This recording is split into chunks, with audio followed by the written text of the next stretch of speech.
गणेश जी नमस्कार, आवाज आ रही है? गणेश जी नमस्कार नमस्कार, आवाज आ रही है प्रभु? आप देखिए, आप म्यूट हैं शायद, अनम्यूट कीजिए आप। आवाज आ रही है आपको? हाँ हाँ, आवाज आ रही है। हमारे साथ दो नए साथी जुड़े हुए हैं पहली बार चैट पे, सुरेश जी हैं और एक पंकज जी हैं, ग्रीन बैकग्राउंड वाले पंकज जी। और आप हैं माननीय गणेश यादव जी, प्रिंट मीडिया से लंबे समय से जुड़े रहे हैं और डिजिटल मीडिया में जो है मार्गदर्शन करने का काम कर रहे हैं। तो दो मित्र जुड़े हुए हैं आज आरटीआई का विषय, एक दो मित्र और आ जाते हैं, फिर फॉर्मल चर्चा स्टार्ट करते हैं गणेश जी, ठीक है? एक दो और श्रील दास जी का सब्जेक्ट था, देखिए कहीं आज वही अब्सेंट ना हो जाए, श्रील दास जी, ठीक है? उनकी तो उपस्थिति बहुत ही महत्वपूर्ण थी और वो सर्वप्रथम महत्वपूर्ण, उपस्थित रहते तो उचित उचित रहता। हाँ, क्योंकि विषय नहीं, मैं तो ये सोचता हूँ कि आज मोदी जी का कार्यक्रम है मन की बात, तो कहीं उसमें जो है व्यस्तता न हो उसके आयोजन में, तो ये चीज है। सुरेश जी बता रहे थे, आप कुछ अपना अनुभव बता रहे थे कि आरटीआई का बहुत नुकसान हुआ है आपको, सुरेश जी। जी सर जी। तो आप उसको कंटिन्यू करें, आरटीआई का नुकसान कैसे लगाया था, क्या लगा, तब तक सुन लेते हैं, 5-7 मिनट बाद फिर चर्चा फॉर्मल स्टार्ट करेंगे। ये 2012-13 की बात है। जी हमारे यहाँ एक आई हुई थी, रिलायंस का एक पावर प्रोजेक्ट लगा था। जमीन अधिग्रहित की जा रही थी, मुआवजे बांटे जा रहे थे, तो उसमें कुछ जमीन हमारी भी फंसी थी उस परियोजना में। तो जिसकी जानकारी मुझे मुआवजा का और जो संपत्ति का मूल्यांकन का जो होता है उनका, उसको राजस्व हमने विभाग लेने में के था। नहीं, भू-अर्जन विभाग होता है हमारे यहाँ, लैंड अच्छा। एक्विजिशन डिपार्टमेंट, गवर्नमेंट, उसका एसडीएम होता है मुख्य अधिकारी। उसके यहाँ हम एक आरटीआई लगाए जानकारी के लिए, हमारा कितना मुआवजा बना है, क्या रेट सरकार ने निर्धारित किया है और अन्य लोगों का कितना दिया जा रहा है, ये सारी जानकारी हमने उसमें एक ही फॉर्म में डाला था।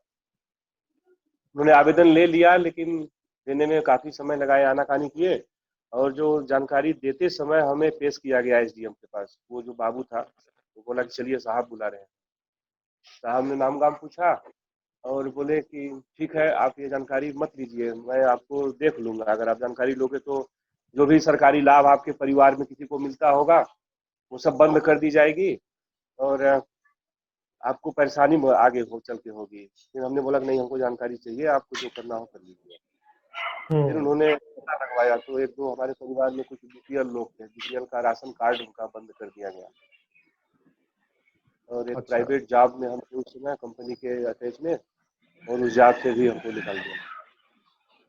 जानकारी हमें मिल गई तो यही सब हुआ हमारे साथ।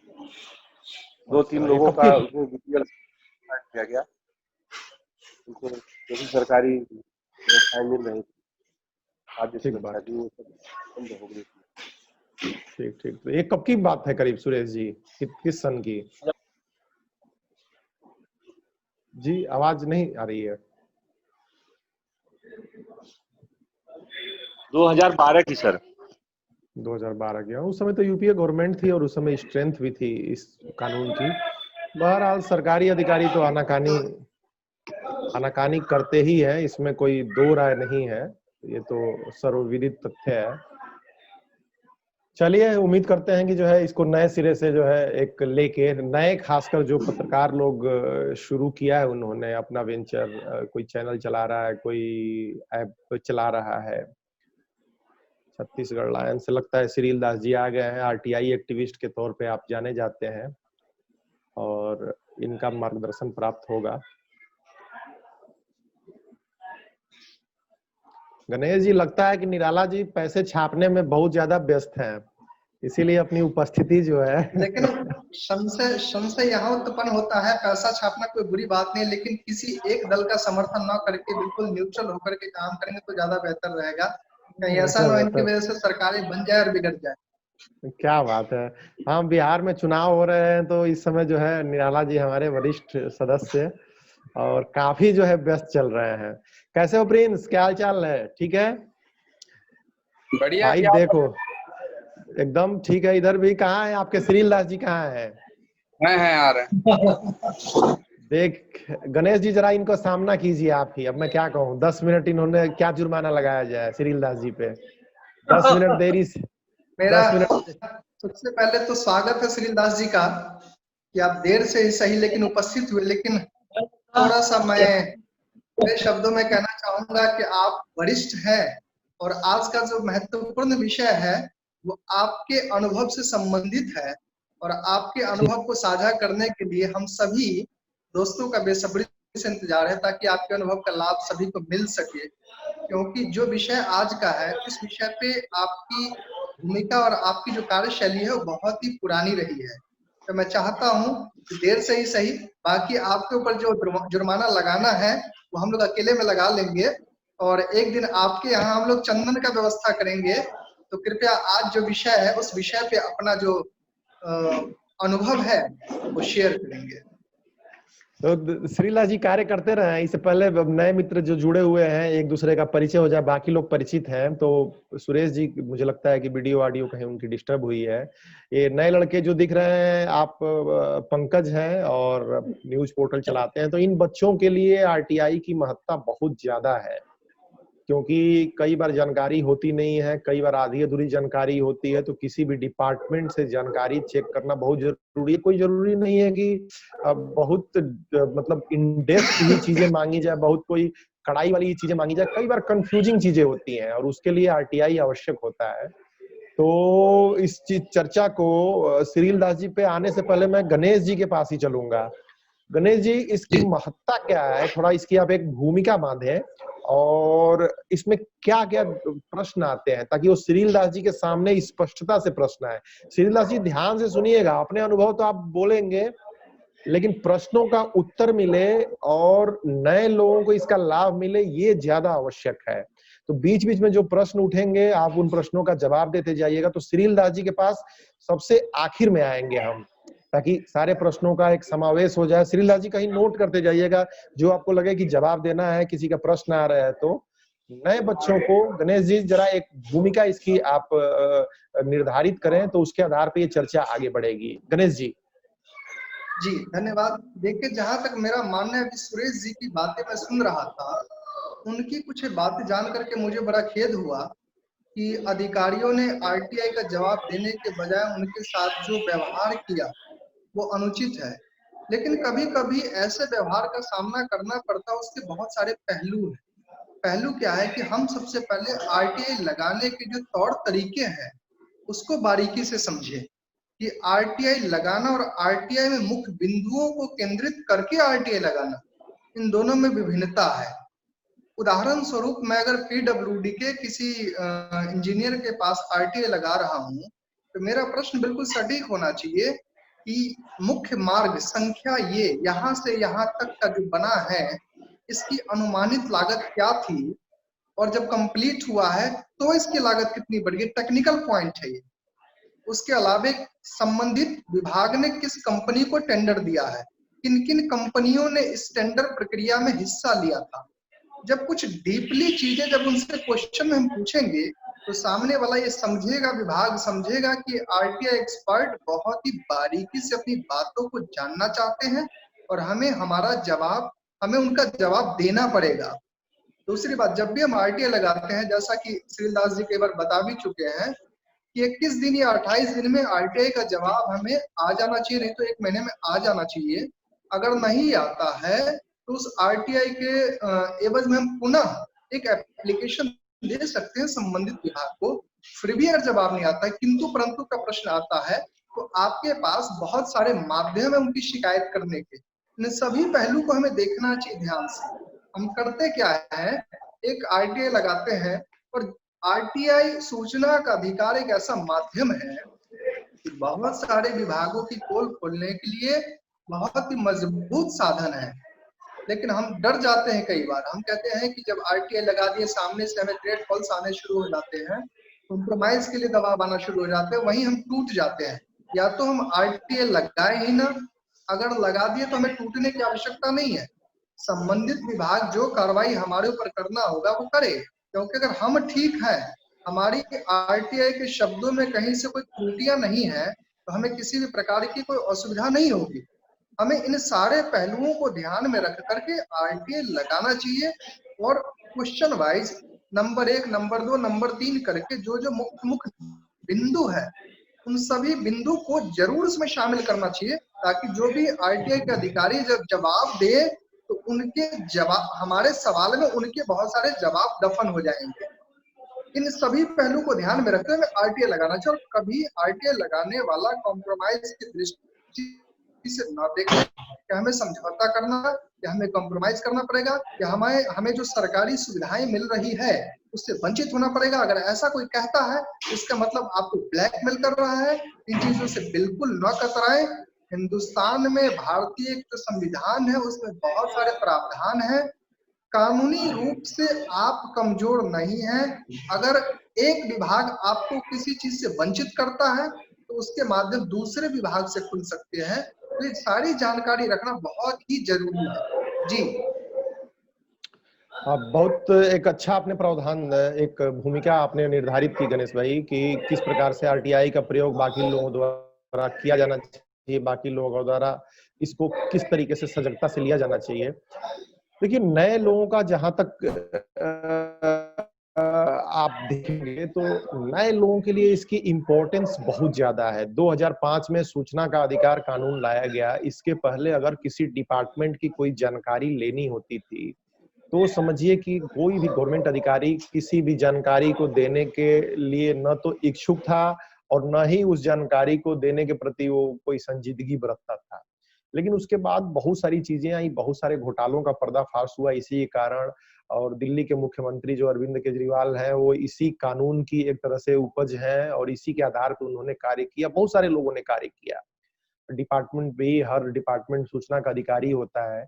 नए बच्चों को इसके प्रयोग के प्रति मुझे लगता है कि बड़ा सजग रहना चाहिए और धीरे-धीरे सीखना चाहिए। और जिन डिपार्टमेंट्स में जहां हम रहते हैं, जो चीजें पहले सामान्य मुझे लगता है कि प्रश्नों को लेकर अलग-अलग डिपार्टमेंट से प्रश्नोत्तरी होनी चाहिए, पूछा जाना चाहिए। छोटी-छोटी जो जन समस्याएं हैं उनको लेके सामान्य जानकारी, तो जब एक बार हम लय में आ जाएंगे तो एक क्या होता है कि हम बड़ी सूचनाएं भी निकाल सकते हैं, हम उसके उतार चढ़ावों को समझ सकते हैं।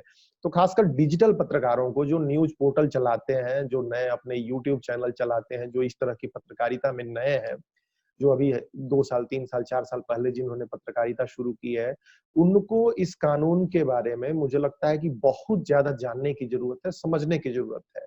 और इसी चीज पे चर्चा करने से पहले मैं एक बार और कहूंगा कि पंकज, अगर कोई बात, गणेश जी आप कह ले, उसके बाद पंकज के पास हम आएंगे। गणेश जी आप अनम्यूट करके कर ले, मैंने म्यूट डाल दिया था, अनम्यूट कर लीजिए गणेश जी,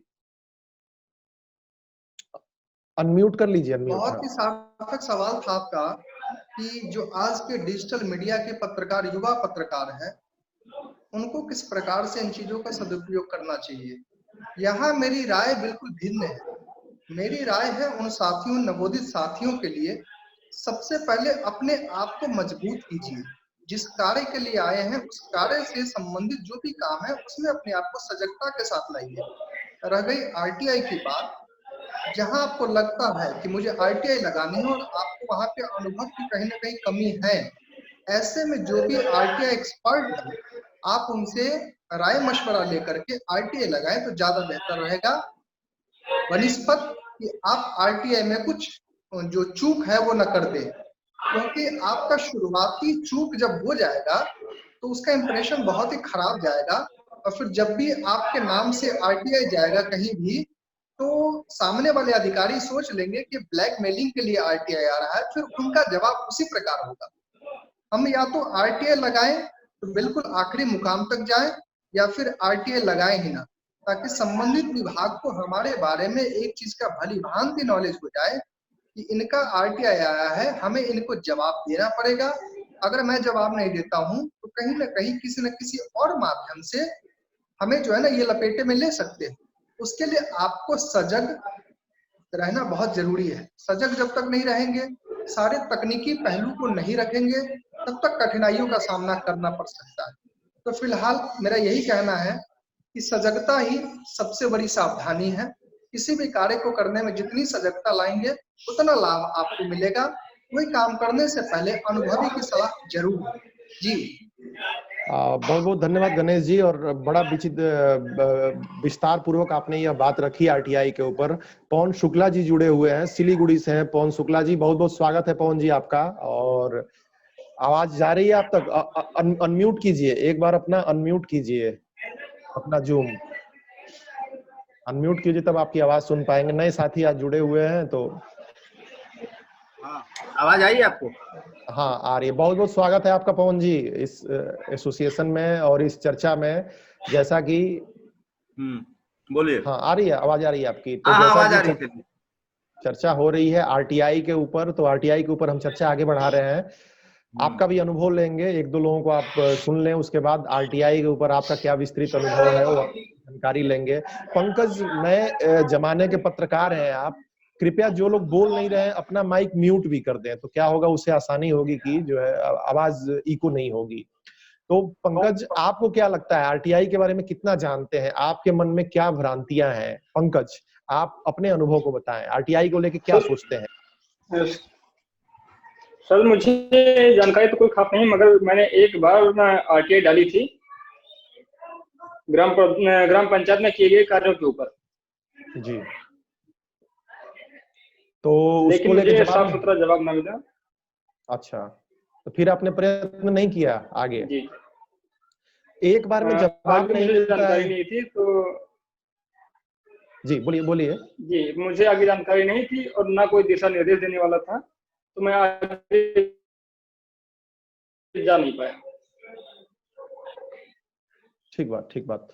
श्रील दास जी, इन प्रश्नों को आप नोट करते जाइएगा। आपके उत्तर में ये सारी चीजें रहे कि एक बार में अगर जवाब नहीं मिलता है तो फिर आगे क्या प्रक्रिया अपनानी चाहिए किसी को, टेक्निकल, ताकि नए लोगों को लाभ मिले उस चीज को लेके। सुरेश जी, आपका भी कुछ प्रश्न है आरटीआई से रिलेटेड? सुरेश जी, एक बार सारे प्रश्न आ जाएंगे तो श्रील दास जी उसके तरफ बढ़ेंगे। सुरेश जी।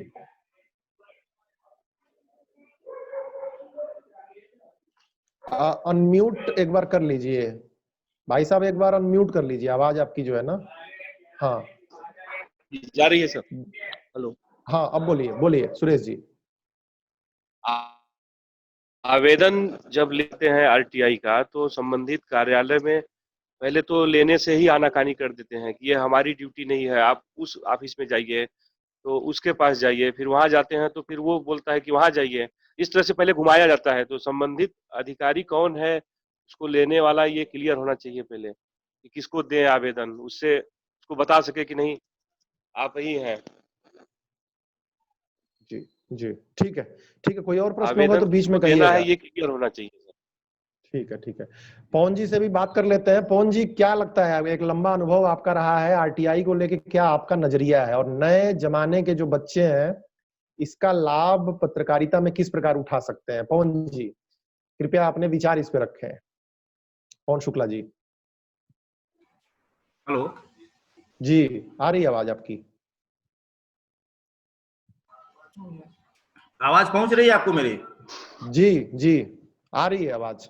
ऐसा देखिए, अभी आरटीआई के बारे में वैसे तो मुझे लंबा अनुभव पत्रकारिता का है, लेकिन आरटीआई पे खबरें हमने जो बनाई है वो एक अनुभव रहा है। बाकी हमने कभी आरटीआई के लिए वैसे ट्राई तो नहीं किया है कहीं। अभी रिसेंटली एक उत्तर बंगाल में एक मामला चल रहा है, पत्रकार वर्सेस मीडिया, वो सॉरी सोशल मीडिया। इस मामले को लेकर बहुत सारी चीजें यहाँ हुई। यहाँ प्रेस क्लब का एक मुद्दा था। प्रेस क्लब का जो मुद्दा था, प्रेस क्लब वाले कहते थे कि यहाँ जो सोशल मीडिया वाले हैं वो पत्रकार नहीं है। ये सारी चीजों को लेकर तो हमने एक आरटीआई अभी रिसेंटली डाला था। अपने वकील को बोल के मैं भेजा था, अभी 15-20 दिन हुआ। हमने पूछा था कि मतलब ये क्या, इसी सब संबंध में आइडिया तो नहीं है क्या लिखा था, लेकिन एक बार ये बता। अभी तक तो फिलहाल मेरे पास कोई जवाब नहीं आया।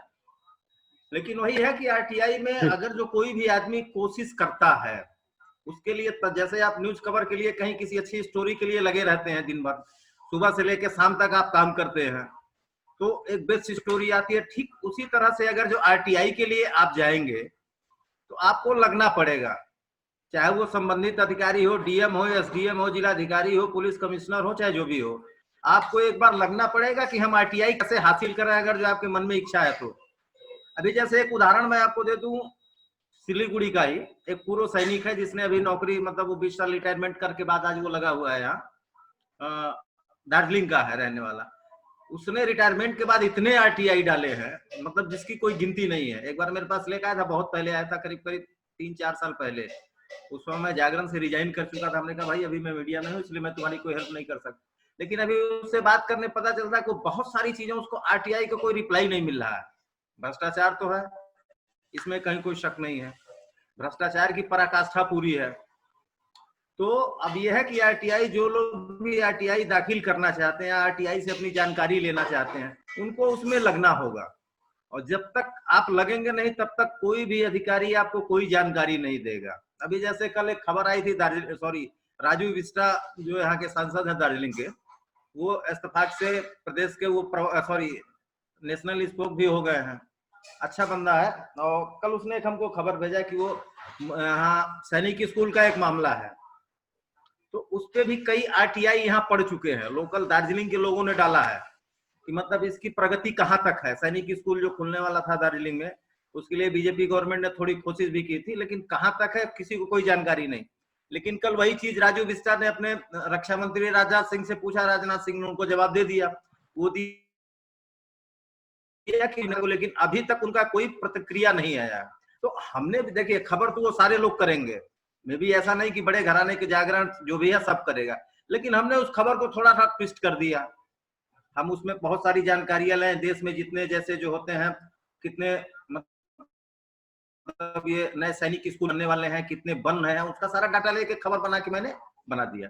तो चीजें वही है कि जैसे आप खबर में लगते हैं अपनी बाईलाइन खबर बनाने के लिए या कोई अच्छी स्टोरी फाइल करने के लिए, तो जब तक आप आरटीआई में नहीं लगेंगे तब तक आपको सफलता नहीं मिलेगी। क्योंकि भ्रष्टाचार तो यहाँ हर विभाग में है, चाहे जो भी हो, यूपी हो, बिहार हो, बंगाल हो, ये खासतौर से ये 3 स्टेट जो है वो तो पूरा लिप्त है भ्रष्टाचार में।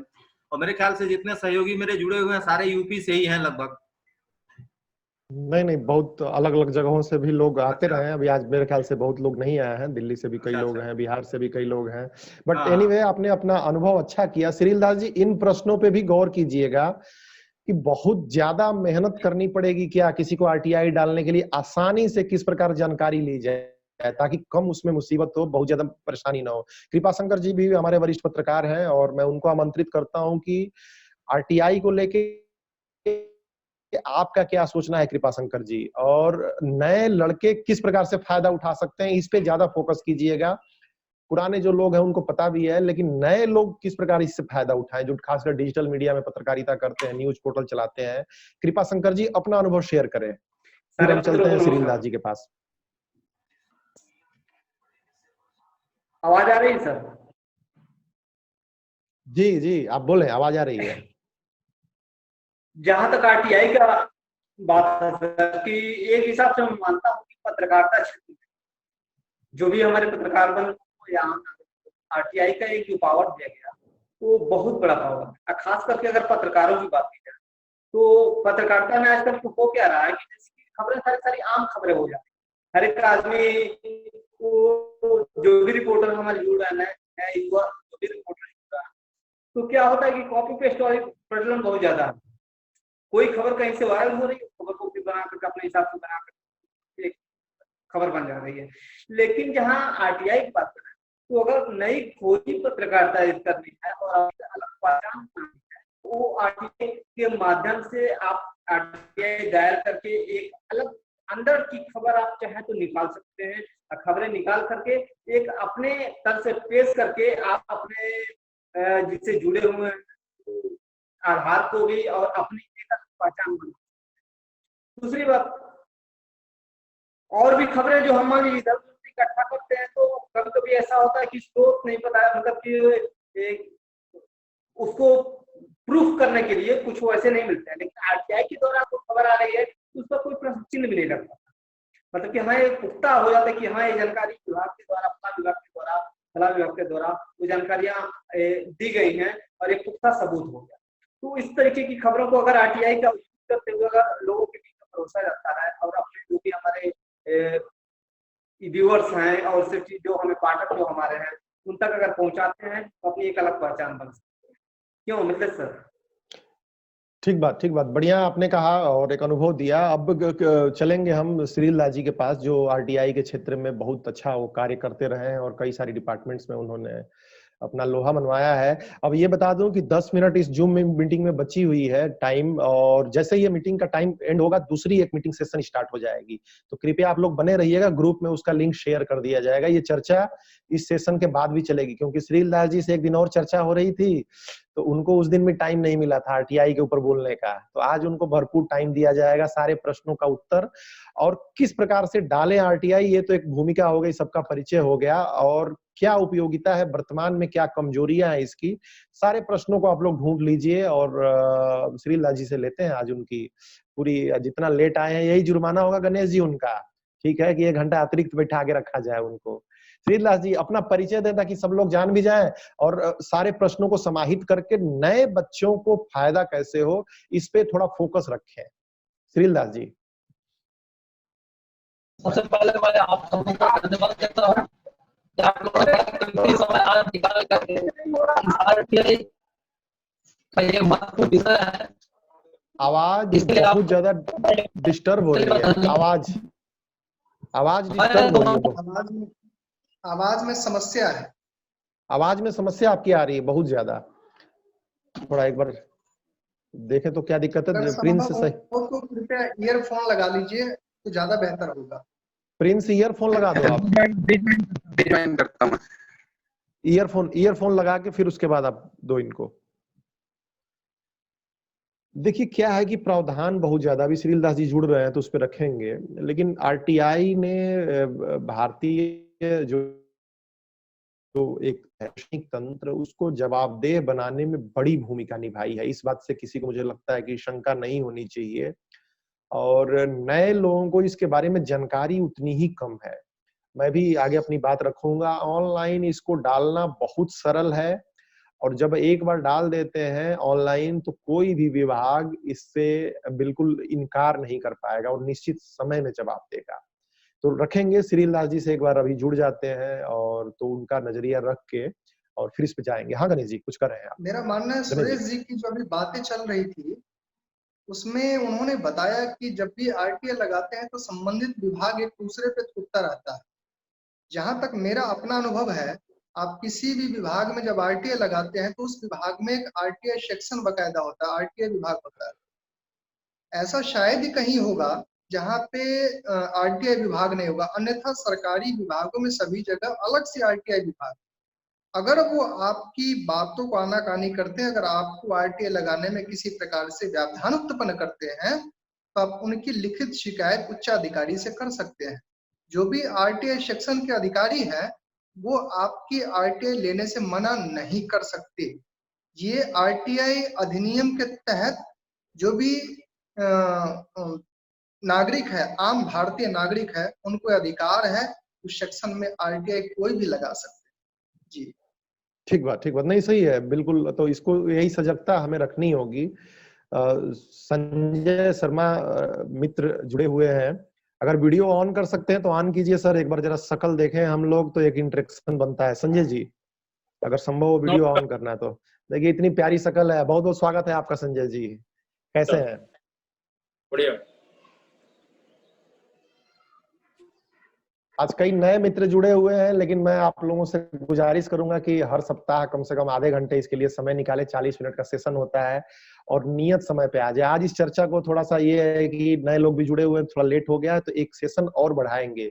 तो ये सेशन जैसे एंड होगा एक दूसरे सेशन का लिंक ग्रुप में डाल दिया जाएगा और वो सेशन करेंगे ताकि आरटीआई पे और ज्यादा स्पष्ट चर्चा हो सके। इसमें 5-7 मिनट बचे हुए। संजय जी कुछ आपका परिचय ले लेते हैं, फिर श्रील दास जी का अगले सेशन में ही सुनेंगे आरटीआई पे जब आप 2-4 मिनट। संजय जी कुछ बताएं अपने बारे में।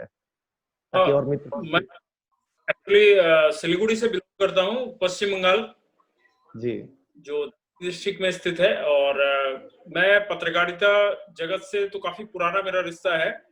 मैंने उस दिन लिखा भी था कि 1998 से मेरा खुद का, मेरे भैया का अखबार हुआ करता था यहाँ सिलीगुड़ी में, इवनिंग था, उससे जुड़ा हूँ। उसके बाद धीरे धीरे फिर परिस्थितियां बदलती गई, फिर मैं जॉब में आया, दैनिक जागरण में भी रहा सिलीगुड़ी में, फिर प्रभात खबर में आया। उससे पहले एक नेपाली दैनिक में भी काम किया मैंने, अलग अलग में काम किया था, सेक्शन में काम किया था। कभी समझिए कि डेस्क का जितना भी काम होता था वो देखना, प्लस ऑपरेटिंग सिस्टम देखना। धीरे धीरे करते जी फिर प्रभात खबर में आके यहाँ का प्रभारी बना सिलीगुड़ी संस्करण का। फिर उसके बाद बताइए, इतने वरिष्ठ लोग हमारे साथ जुड़े हुए हैं और सबको लाभ मिले इन चीजों का। नए जमाने की मीडिया चेंज हो रही है और इस मीडिया में बहुत सारे नए लोग आ रहे हैं। अब उनके तमाम प्रश्न होते हैं, तमाम उनके अपनी शंकाएं होती हैं, उसके समाधान के लिए ये मंच बनाया गया है और विभिन्न चीजों पे उनको एक डायरेक्शन मिले, क्योंकि बहुत सारे लोगों की शिकायतें होती हैं कि नए जमाने के जो पत्रकार हैं उनको पत्रकारिता करने का ढंग नहीं पता है, उनको रास्ता नहीं पता है। तो उनको रास्ता बताने का ये प्रयास है और उसमें आप सबकी मदद चाहिए। बड़ा स्पेसिफिक संजय जी कुछ अपनी राय रख लें, चूंकि आरटीआई के ऊपर पूरी चर्चा चल रही है। क्या लगता है कि नए जमाने के लोग, नए जमाने के जो पत्रकार हैं, युवा पत्रकार, किस प्रकार इस एक्ट से लाभ उठा सकते हैं, कैसे उनको जाना चाहिए? थोड़ा आरटीआई के बारे में स्पेसिफिक कुछ बातें कह लें, फिर हम चलेंगे श्रील दास जी के पास। मैं समझा नहीं, आप थोड़ा दोबारा इसको मुझे एक बार बताइएगा कि आरटीआई पे बोलना है या किस चीज हाँ, आरटीआई, एक्चुअली आरटीआई के ऊपर ही आज की पूरी चर्चा आयोजित की गई है। अब 40 मिनट होने को हैं, आप थोड़ा विलंब से आए हैं। तो पहले जो चर्चा चल रही थी, सभी लोग आरटीआई के बारे में अपना अनुभव शेयर कर रहे थे। किन्होंने डाला है, किसी के कोई क्वेश्चन है, कोई प्रश्न है, किसी के मन में कोई शंका है किसी प्रकार की, तो वो आरटीआई के ऊपर, तो आरटीआई के ऊपर अपना अनुभव एक बार शेयर करें आप, तो एक हम दिशा की तरफ बढ़ेंगे किसी। देखिए, फिलहाल तो आरटीआई के संबंधित मैंने ज्यादा कह नहीं पाऊंगा अभी, क्योंकि मैं जस्ट जुड़ा हूँ।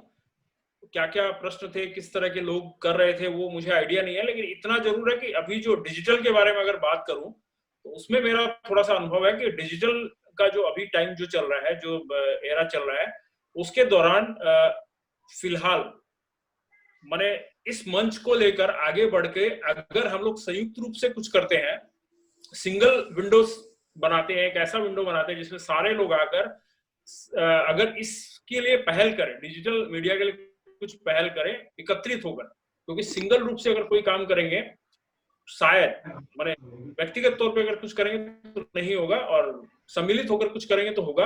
और बाकी इसके बारे में मैं आज पहली बार जुड़ा हूं, तो मैं ज्यादा अभी बोलना ठीक नहीं समझूंगा, क्योंकि मुझे नहीं पता कि मैं कितना बोलूंगा, कितना कम बोलूंगा, कितना ज्यादा बोलूंगा। थोड़ा समझ लूं आप लोगों को, उसके बाद कहना ठीक रहेगा।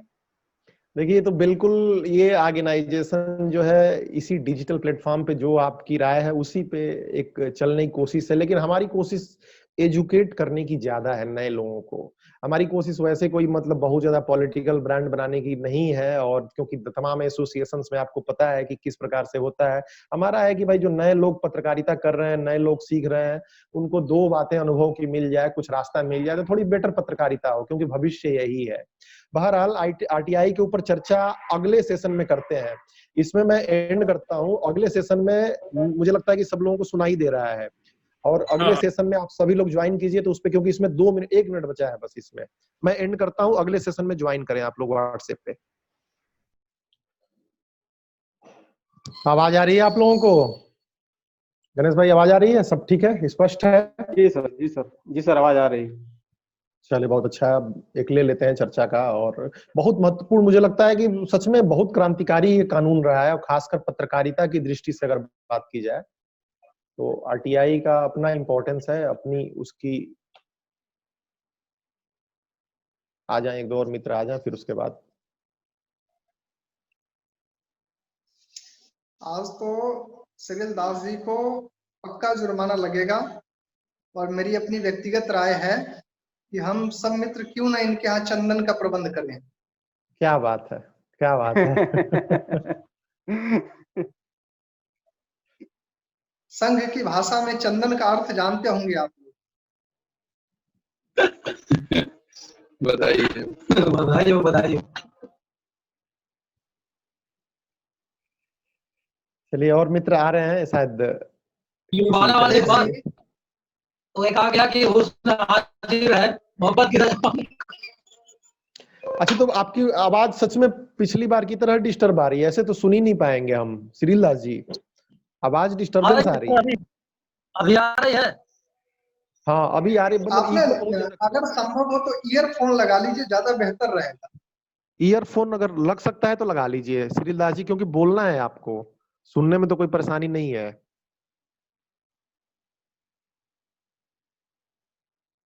वो आवाज इको करेगी तो पूरा जो है ना एक आइडिया लगेगी कि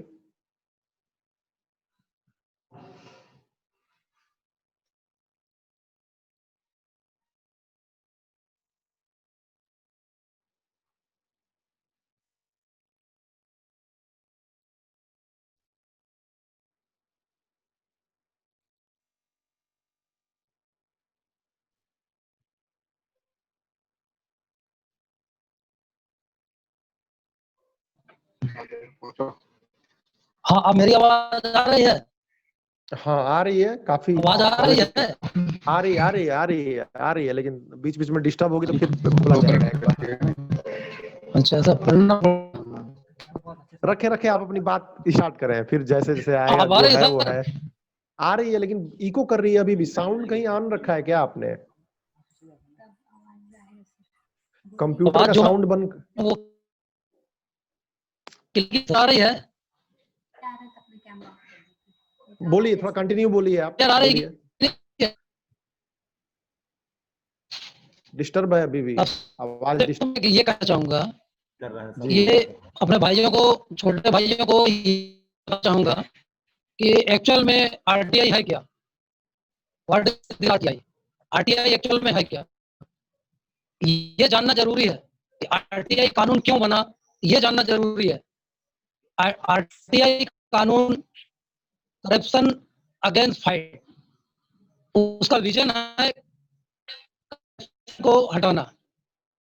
इसलिए 14 अक्टूबर 2005 को ये कानून पारित हुआ और मैं बहुत पहले से ही ऐसे कुछ कानून के इंतजाम अपने मन के भड़ास को निकालना चाहता था। बहुत सारे करप्शन मैं देखता था लेकिन कुछ कर नहीं पाता था, क्योंकि ऐसा कोई मेरे को हथियार ही नहीं मिला था। जब ये हथियार मिला तो ये समझ लीजिए एक ब्रह्मास्त्र था मेरे लिए, और मैंने इसका भरपूर उपयोग किया। तो इसलिए दोस्तों मैं ये कहना चाहूँगा कि सबसे पहले तो आरटीआई कार्यकर्ता जो होता है में करप्शन को उजागर करने में आरटीआई कार्यकर्ता की अहम भूमिका होती है।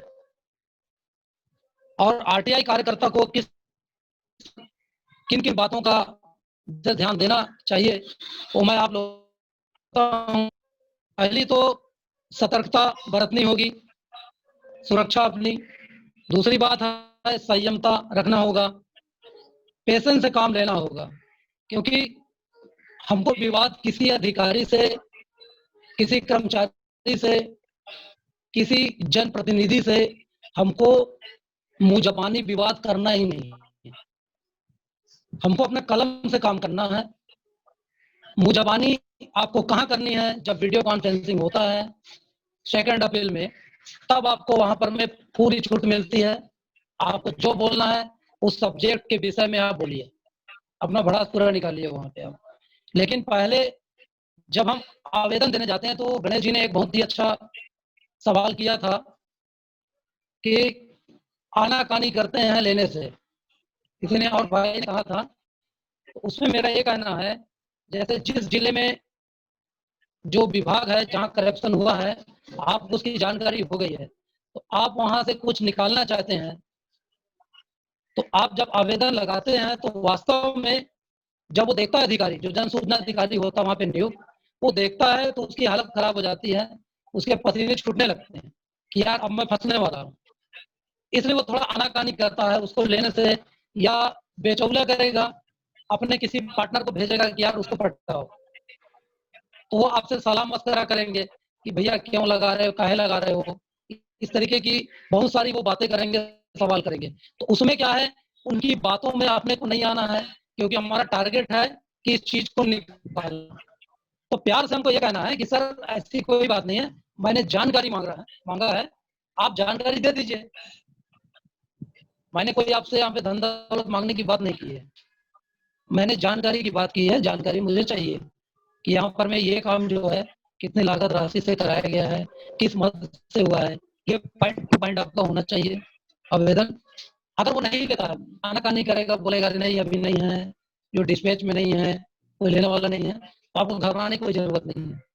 आप सीधे वहाँ के जो कलेक्टर है, कलेक्टर के नीचे होते हैं आपके डिप्टी कलेक्टर, तो कलेक्टर का कार्यालय में जो सूचना अधिकारी होता है, डिप्टी कलेक्टर होता है, तो वहां पर आप उसको 2 लाइन लिख दीजिए कि मैंने इस विभाग से इस प्रकार की जानकारी की मांग किया, लेकिन आवेदन लेने से यहाँ पर आनाकानी किया गया, आवेदन नहीं लिया गया।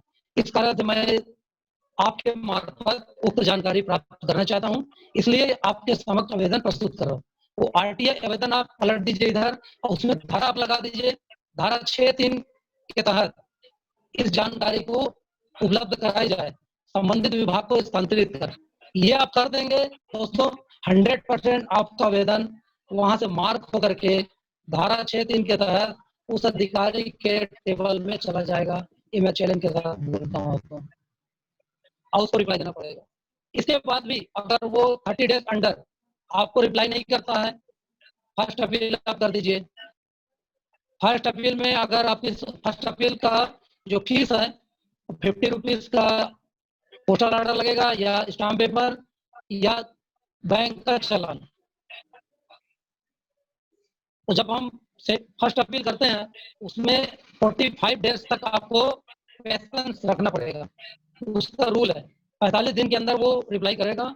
अगर 45 दिन के अंदर वो नहीं करता है तो आप सेकंड अपील, जैसे मान लीजिए छत्तीसगढ़ राज्य से मांगना है तो छत्तीसगढ़ राज्य में आपको लिखना पड़ेगा। अगर केंद्र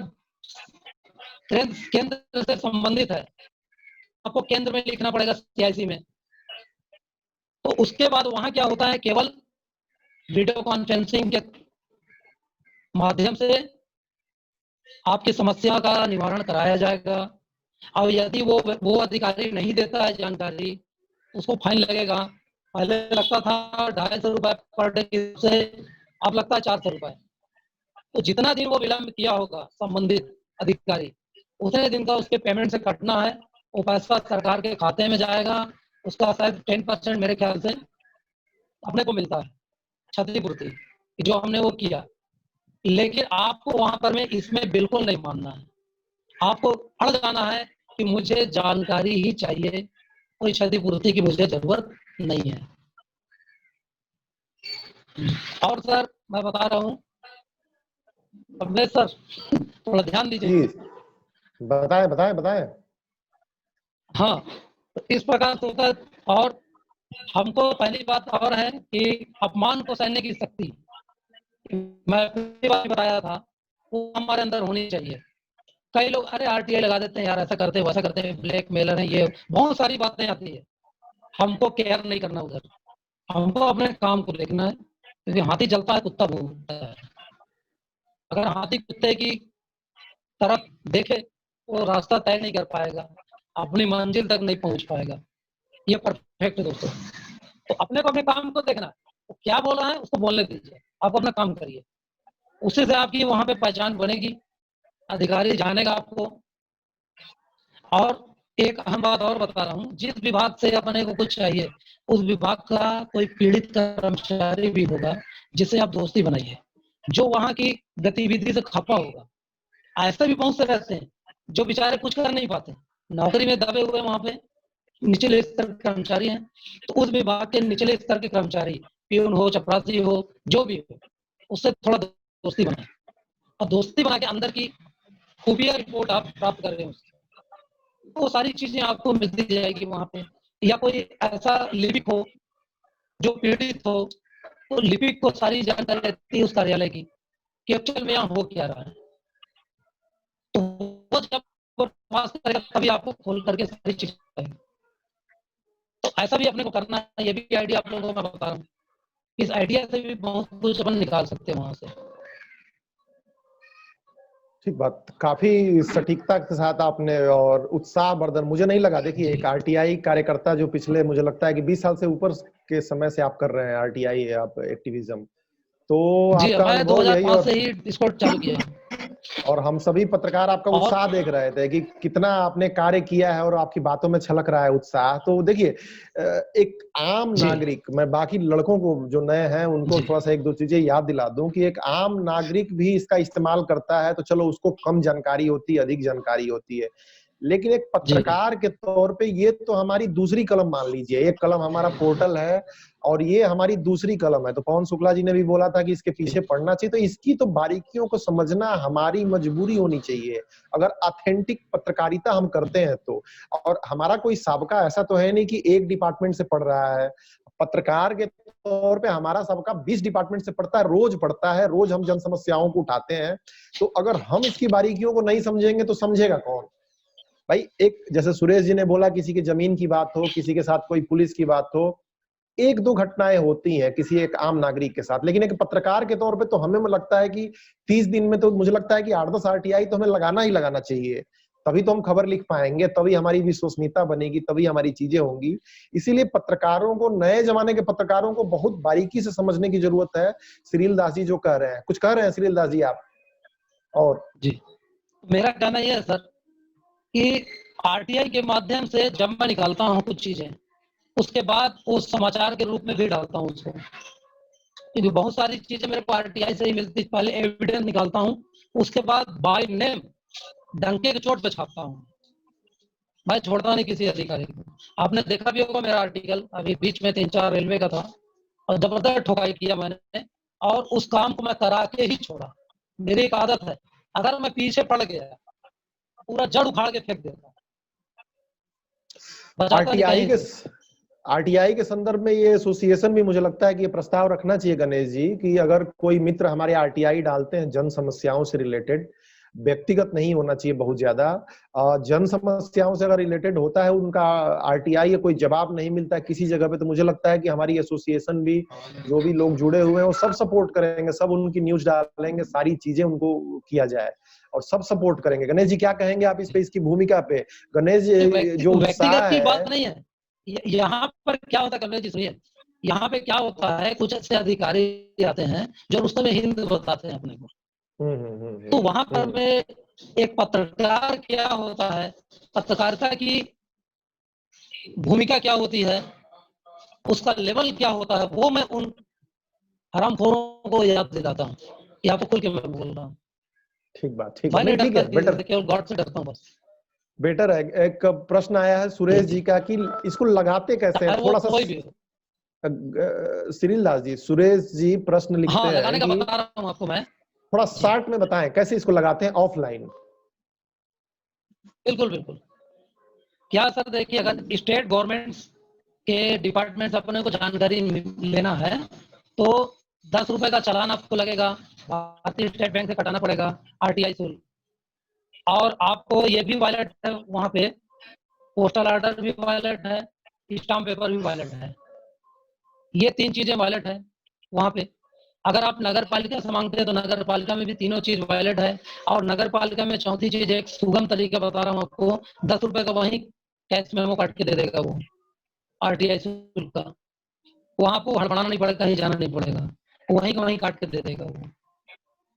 और ये चीजें जो है रेलवे में बता रहा हूँ, रेलवे में जो जनरल टिकट विंडो रहता है, वहां 10 रुपए का टिकट में ही वो शुल्क काट करके दे देता है आरटीआई शुल्क।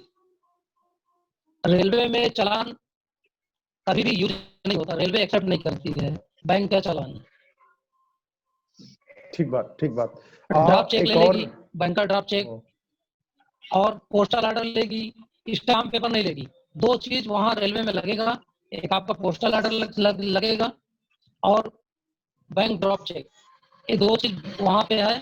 तीसरा जो मैं बताया आपको कि वो आपको इजी होगा कि अपन टिकट के रूप में वहां से कटा लें, और या पोस्टल ऑर्डर तो और इजी होगा कि पोस्टल ऑर्डर अपन खरीद लें। तो जैसे स्टेट बोर्ड में लगाना तो बता दिया मैं आपको, और एक पॉइंट तो पॉइंट 1 पॉइंट ही करना पड़ेगा, उसमें 1 पॉइंट लिखने की जरूरत नहीं है। 1 पॉइंट लिखेंगे तो बहुत सारी चीज छूट जाएंगी। उसमें जब अपन लिखते हैं कि महोदय निवेदन है कि फर्स्ट तो अपन लिखते हैं जन प्रति श्रीमान जन सूचना अधिकारी महोदय फलाना विभाग, सब्जेक्ट में डाल देते हैं कि सूचना का अधिकार अधिनियम 2005 के तहत जानकारी बाबत, ये हो गया आपका सब्जेक्ट। अब अपन नीचे आते हैं, इधर महोदय निवेदन है कि फलाने मत से आपके अधिकार क्षेत्र में फलाना फलाना कार्य कराया गया है, इस मत से हुआ है कितनी लागत राशि से हुआ है, कार अवधि, कार की प्रारंभ अवधि, समाप्ति अवधि, ये उसी में डिटेल पूरा डाल दीजिए। समग्र विवरण उसका की सत्यापित प्रति उपलब्ध कराने की कृपा करें। ये इतना लिख करके आप देंगे, फर्स्ट आपका ये हो गया। अगर कुछ और बढ़ाना है तो उसके लिए सेकेंड आवेदन आपको लगाना पड़ेगा। सेकेंड, थर्ड, फोर्थ, जितना भी आप मतलब अलग अलग स्टेप में आपको देना पड़ेगा। ये हुआ। अच्छा, ये तो उसमें नीचे ऑफलाइन एक लाइन अवश्य लिखिएगा, 2-3 लेटर मैं आपको भेजूंगा, आज भेजूंगा 2-3 लेटर। वो तरीका थोड़ा आपको आ जाएगा जानकारी कि कैसे इनको ठोकना है। उसमें 2 लाइन आपको ये लिखना जरूरी है नीचे, क्योंकि कई अधिकारी क्या करते हैं छपाने के लिए, हल्का फुल्का जानकारी दे दिए, उसमें प्रथम व पीले अधिकारी का नाम, पता, विभाग कुछ नहीं देते हैं। वो जानते हैं कि फंसना है। तो अपने को पहले 2 लाइन में उसमें टिप्पणी कर देता हूँ कि याद रहे, पत्राचार करते समय विशेष याद रखें कि प्रथम अपीली अधिकारी का नाम, पता, विभाग, मोबाइल नंबर सहित उपलब्ध करना है, उसका उल्लेख करना न भूलें। ये लिखना बहुत जरूरी है, ये अहम जरूरी बात है। तो उसको डर लगता है, और एक लाइन और उसमें जोड़ देता हूँ कि ऐसा नहीं करने पर दंड का भी प्रावधान है। उसकी छुट्टी पुट्टी बंद हो जाती है, क्योंकि आरटीआई कानून में दंड का भी प्रावधान ऐसा नहीं है कि बिल्कुल लचीला है। इतना लचीला पिलपिला नहीं है जितना लोग समझते हैं, लेकिन हमको उपयोग करना है इसका। पत्रकारिता के साथ इसका बहुत बड़ा भूमिका है कि हमको आरटीआई का ज्ञान होना चाहिए। तो जैसी बात हो रही तो वहां से निकाल के छाप देंगे सीधा, बहुत और बहुत नहीं आपने छापेंगे कॉपरेट करेगा, आपको उत्साह विज्ञापन बढ़ा भी वहां से दिया, मिल सकता है। उत्साह बढ़ा हाँ, दिया बोलिए। आपने, उत्साह श्रीलाल जी, उत्साह बढ़ा दिया आपने बोलिए, बहुत बोलिए। ज्यादा। प्रश्न लेंगे। और सुरेश जी, क्या है कि ऑनलाइन भी आरटीआई बहुत आसानी से डाली जा सकती है। ऑफलाइन डालने का मैंने लिंक शेयर किया है इसी जूम चैट में, उसमें भी डाल देता हूँ। बहुत आसान स्टेप है। अगर सिर्फ जानकारी चाहिए तो ऑनलाइन आप 5 मिनट में किसी भी डिपार्टमेंट में आरटीआई डाल सकते हैं। ऑफलाइन डालने का थोड़ा फायदा ये होता है कि उस विभाग के जो अधिकारी हैं, कर्मचारी हैं, थोड़ा उनके साथ तालमेल हो जाता है। ठीक है, मैंने ऑनलाइन अपडेट कर दिया है। कुछ और एडिशनल ऐड करें आप तो बाकी लोगों के प्रश्न भी ले लें। श्रीलाल जी जी, हाँ बोलिए। कुछ और ऐड करना है तो ऐड कीजिए, नहीं तो प्रश्न लेते हैं बाकी लोगों का। ये क्या है सर, देखिए ऑनलाइन, और एक बात मैं भूल गया था बताना, अगर वो हैंड टू हैंड लेटर नहीं लेता है डिस्पैच में, वैसे बहुत कार्यालय में ले लेते हैं, कुछ ऐसा करते हैं, तो उनको रजिस्ट्री कर दीजिए। वो रजिस्ट्री एक्नॉलेजमेंट लगा करिए, 100% उसको रिसीव करना ही पड़ेगा। एक से एक तो मैं दाव है, 3-4 तरीके से इनके साथ खेल कोई खेलता हूं। बचेगा। क्या बात है, देखिए सारे खेल ही खेल है।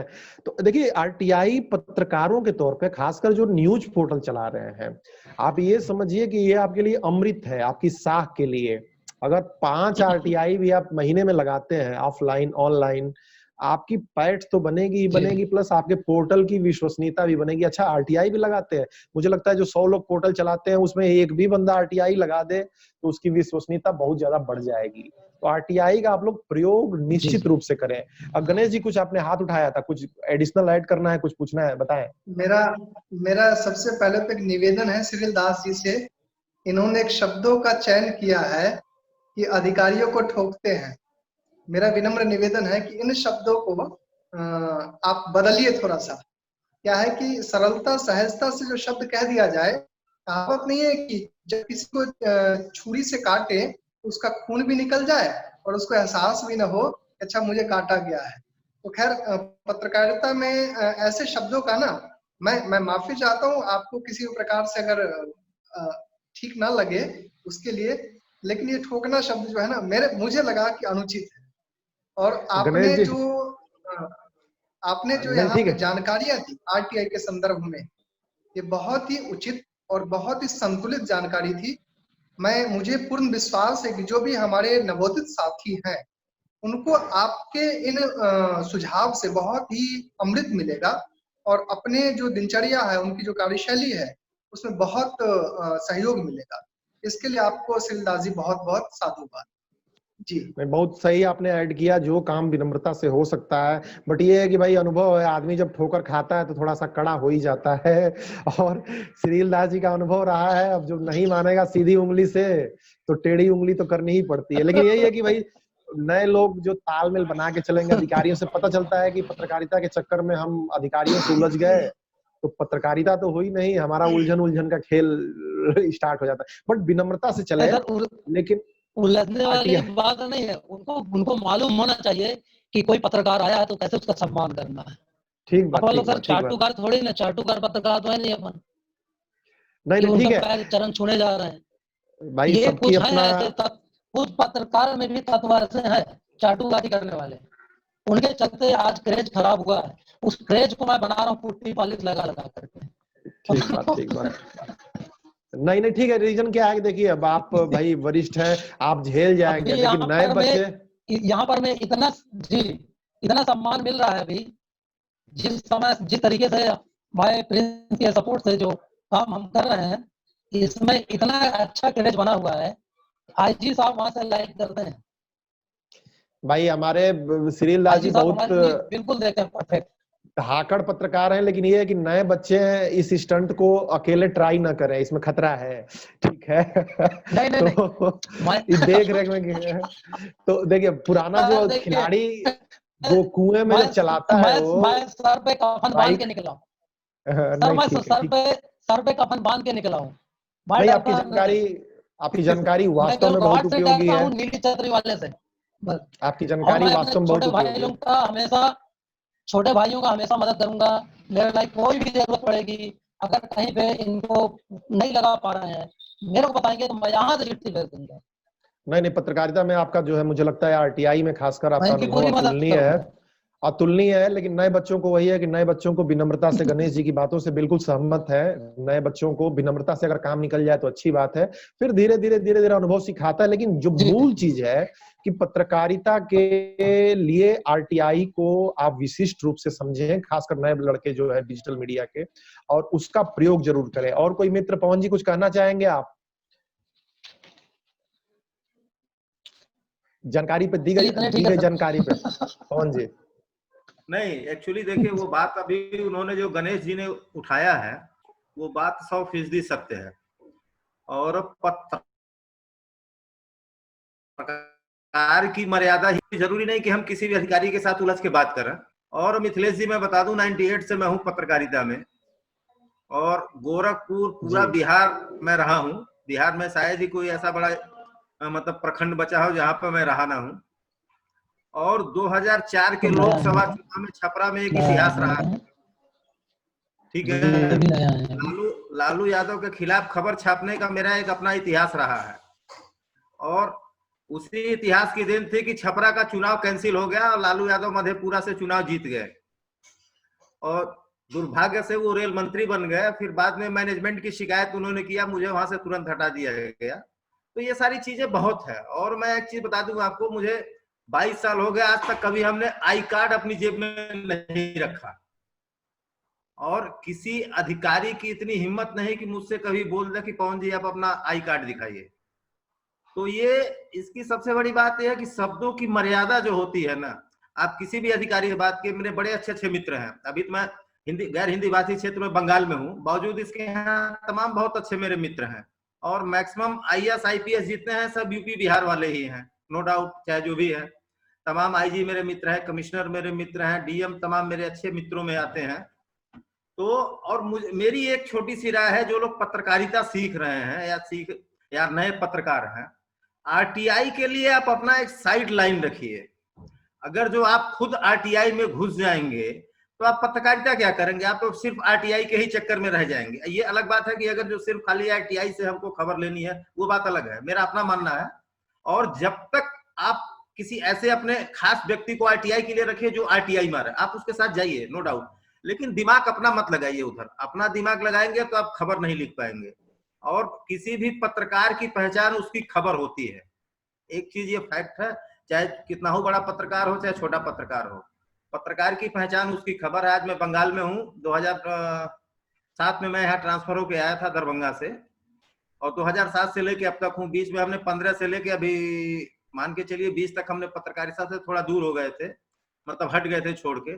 बावजूद इसके चूंकि ऐसे ही हमने पोर्टल तो खोल लिया, चूंकि ऐसे आन जान में किसी ने बोल दिया कि नहीं नहीं ये खबर ऐसे है, तो हमको इस 5 सालों के दौरान खबरों को लेकर मुझे टेंशन तो होता था। जैसे किसी भी खबर हम तो सोचते थे कि यार इस खबर को ऐसे नहीं, यहाँ ऐसे होते बहुत अच्छा होता।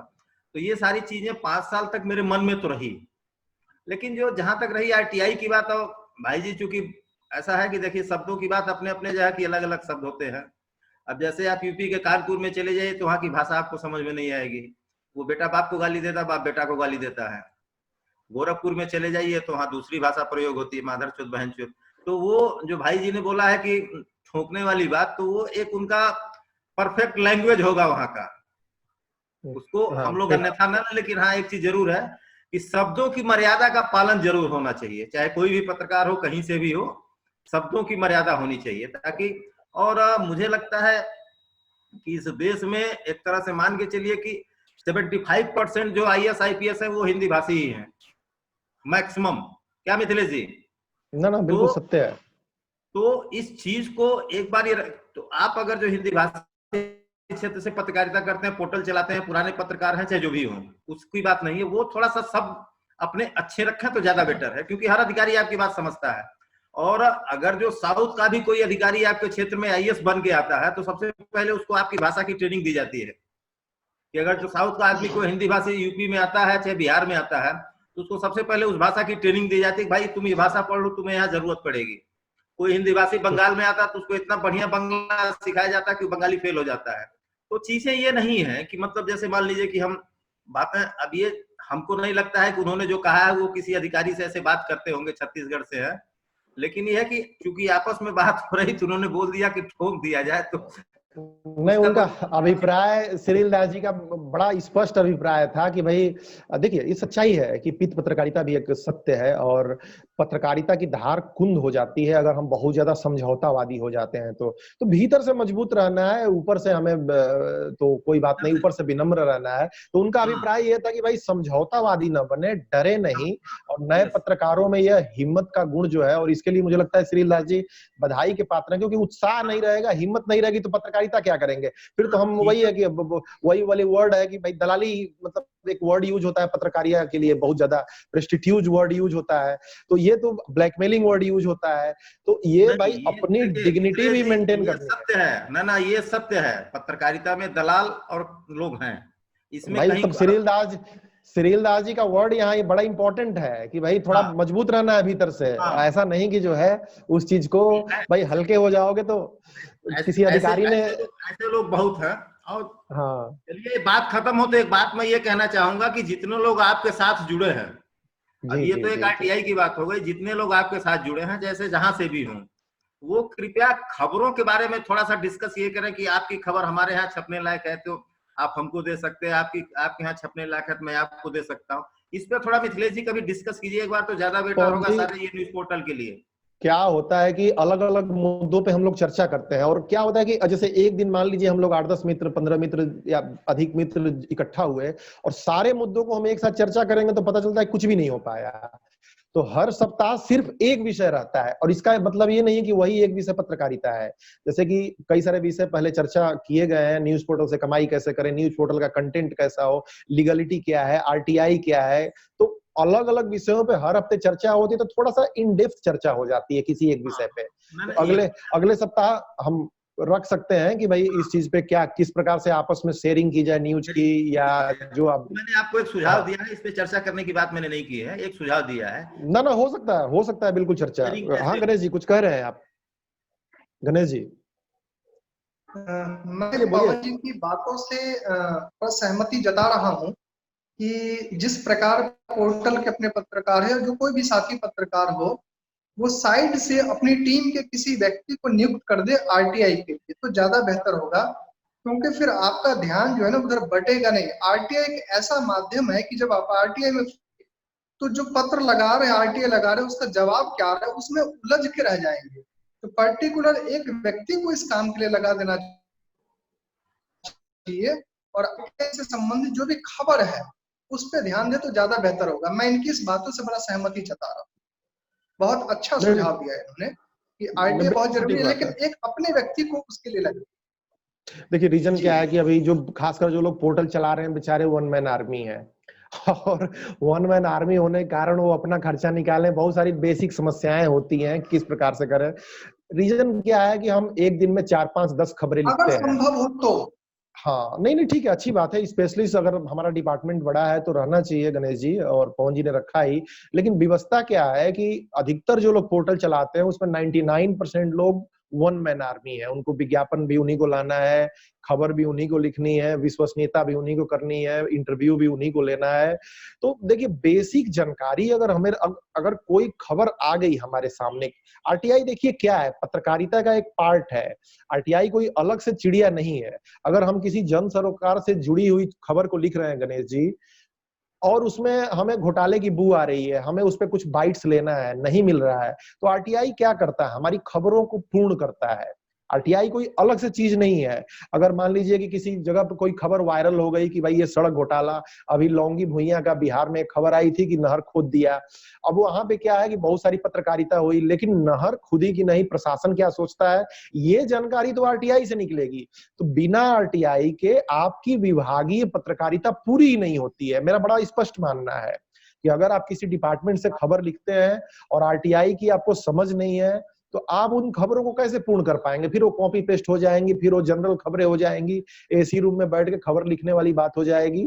तो ये मेरा बड़ा स्पष्ट मानना है कि नए बच्चों को जानकार, ये नहीं कि भाई 30 दिन आप लगे ही रह जाओ आरटीआई में, लेकिन कम से कम सप्ताह में अगर वन मैन आर्मी भी है तो 4-5 आरटीआई वो डाले और इस चीज को समझे। इस चीज को जितना वो समझेगा उतना उसकी पत्रकारिता में मुझे लगता है कि धार आएगी। कुछ और प्रश्न है अगर कृपा शंकर जी के, पंकज जी के, सुरेश जी के, तो आप पूछ सकते हैं। बहुत सारे विशेषज्ञ हैं और चर्चा का यही लाभ होता है कि कई सारे पहलू आते हैं सामने और नए बच्चे जो है डिसाइड कर पाते हैं गणेश जी कि भाई क्या हमें पहलू लेना है, हमें विनम्र रहना है कि हमें ठोक देना है, कि हमें जो है टाइट रहना है, कि हमें ब्लैकमेलर बनना है, कि हमें आरटीआई में फंसना है, कि हमें थोड़ी जानकारी लेनी है। तो नए बच्चों के सामने सारी चीजें रख दो और वो अपने आप ले लेंगे। पंकज कुछ कहना चाहोगे? कृपा शंकर जी बताए, कृपा शंकर जी बताए।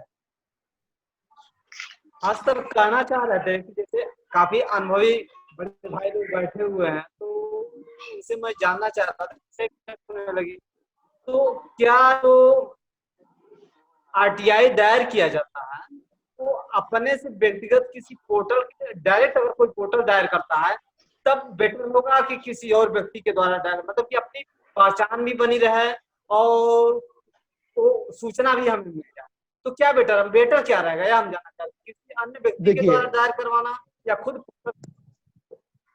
आरटीआई को हवा न बनाए आप लोग, ये बड़ा एक सामान्य सा कानून है और जब तक कोई जानकारी बहुत ज्यादा सेंसिटिव नहीं होती है तब तक आप आसानी से अपनी एक पहचान बना सकते हैं। आप सामान्य जानकारी ले रहे हैं, मुझे लगता है कि 1000 आप आरटीआई डालेंगे तो 1-2 आरटीआई बहुत ज्यादा सेंसिटिव होगी, जिसपे बहुत ज्यादा अधिकारी या लोगों के फंसने की बात होगी। जो सामान्य जानकारी ले वो अपनी जानकारी आप खुद लें, उसमें बहुत ज्यादा आप लोग डरे नहीं आरटीआई से। हम लोग 1-2 खबरें सुनते हैं कि आरटीआई कारण हमला हो गया, ये कुछ हो गया, लेकिन लाखों आरटीआई पड़ती है तो उसमें 2-4 पे एक्शन हो जाता है, 2-4 पे लोग नाराज होते हैं। बाकी अधिकारी भी अब इसके आदी हो गए हैं। आरटीआई जो है डालने पे तो अधिकारी भी अब समझ गए हैं कि भाई आरटीआई का जवाब देना है। अब वो भी हैबिचुअल हो गए हैं, उनको भी कोई बहुत ज्यादा ऑब्जेक्शन नहीं होता है कि भाई ठीक है जानकारी, मतलब उनके रूटीन में आ चुका है। ये पहले नया नया था तो उनको लगता था कि भाई पूछने वाला कौन है, मैं तो सरकारी अधिकारी हूँ, मैं दामाद हूँ सरकारी, और ये कौन पूछने वाला होगा, मैं क्यों बताऊं, तो ऑफेंसिव हो जाते थे। अब जो है अधिकारी भी बड़ी आसानी से जवाब देते, तो इसको हवा बनाने की जरूरत नहीं है और इजिली डालिए आप लोग आरटीआई, इजिली डालिए।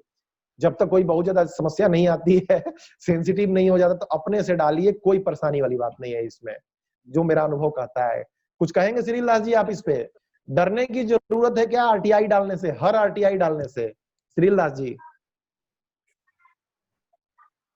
तो लग रहा है कि श्रील दास जी का नेटवर्क जो है व्यवधान उत्पन्न हो गया। पंकज कुछ कहोगे? पंकज जी सर, मैंने आरटीआई डाली थी कई 3 बिंदुओं पर।